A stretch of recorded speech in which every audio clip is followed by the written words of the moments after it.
సిద్దిపేట జిల్లా గజ్వేల్ మండలం దిలాలపూర్లోని స్వయంభూ శ్రీ లక్ష్మీ నరసింహస్వామి క్షేత్రంలో వార్షిక బ్రహ్మోత్సవాలు ఘనంగా కొనసాగుతున్నాయి.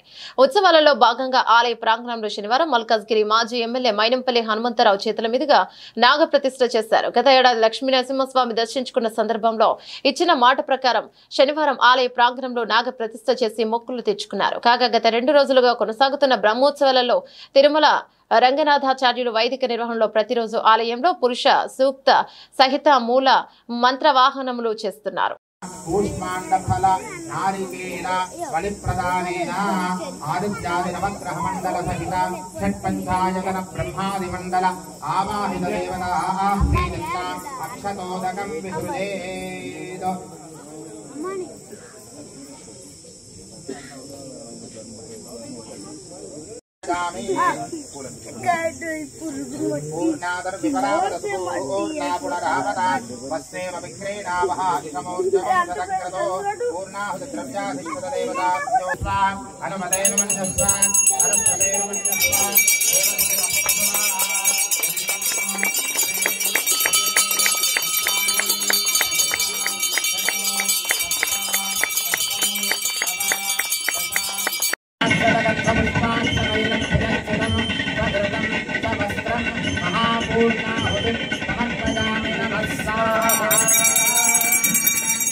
మీరు దగ్గరకున్నాడు పంతులు, చిన్న పంతులు.